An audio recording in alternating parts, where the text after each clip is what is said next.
What is up, my watch friends? So this one is another one. It's a quick one for my squareaholics, all of my G-Shock addicts, right?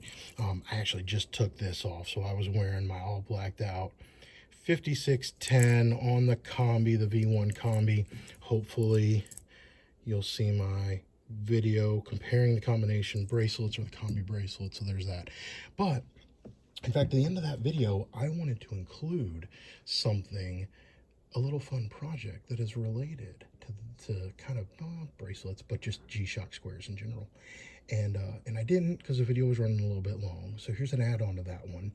And I just want to share something that I got in. All right, so you're going to be like, Josh, what is this? Okay, so I've got some craft glue, an X-Acto knife kit with a cutting mat, and, oh, there's a sneak peek, but some premium cardstock. So, if you've not seen this floating around, this is the G-Shock 5600 Papercraft project. Now, there was an article on G Central and on one of the, maybe the Japanese website. I'll try to include those links in the description. But basically, these are your instructions. And here is what you've got. You basically can print out and create your own paper G-Shock. And so I think this is going to be fascinating. You'll notice that I printed these originally just on regular paper. And so I'm going to print them again on cardstock, and I'm going to go full kit and caboodle with like a project. So what I'm probably going to do is I'm probably going to make these paper ones first just to see how they go. And then kind of have any lessons learned, right? I'm going to get that out while using these regular paper ones. Then I'm going to do it on the cardstock with the X-Acto knife and the glue. And I'm going to make this thing, you know, it's going to sit in my watch box. So I think it's awesome. But anyway, so here's kind of your kit. Now, one thing to notice, and I printed out both copies. This is to take note. If you do this, when I did it on my printer, let me see, I've got some notes here. Let me read these.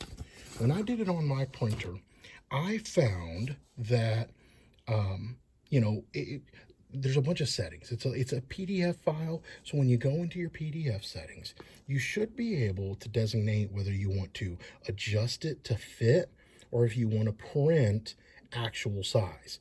And so when I printed it actual size, you'll notice that it runs off the paper a little bit over here to the right, but all the parts print.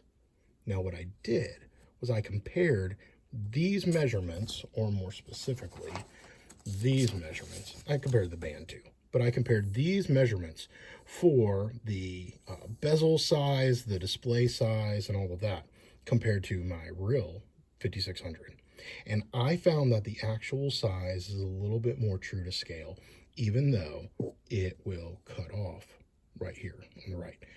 It cutting off doesn't affect the parts. Like I said, you're good to go. I printed off both just to see what it looked like. And you'll see, well, it's part of my OCD. I printed off several copies in case I messed one up.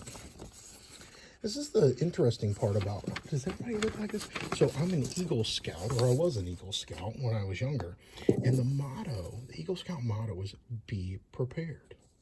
So this is just me being prepared. Anyway, so this is what, if you shrink it to actual size, this is what it'll look like. It'll print normal full page. And let's see if I can do like a side by side.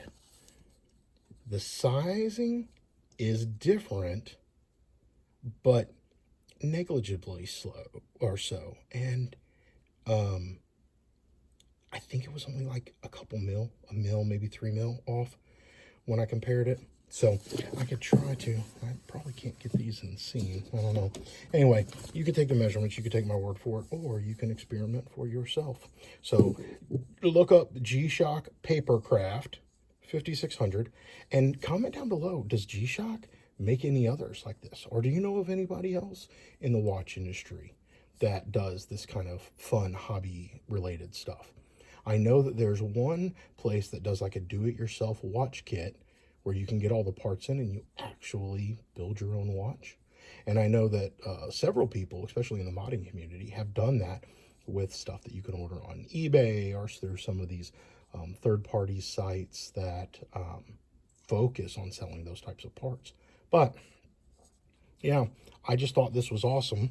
And so take it for what it's worth. One other last tip when you're printing. So you have actual size on the left, you have fit size or size to fit on the right, right? So that's one setting.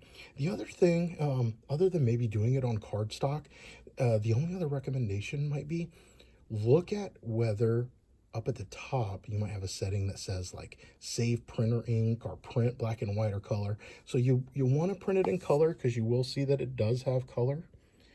And so you want to print it in color. The other thing is you probably don't, at least in my opinion, you don't want to use the save ink feature because I would rather it be saturated. Like I want the blacks to be blacks, the blues to be blues, right? And so I turn that feature off. But anyway, one of these days I will build this. One of these days you will see it on the channel and we'll be able to compare it to some of my real ones and kind of see how it holds up. I'm curious if I can actually put it on or wear it. We will see. We will see. All right. That's it for this one. Thanks for following along. And until we speak again, remember what really matters, and that's not watches. Keep the insanity sane, my friend.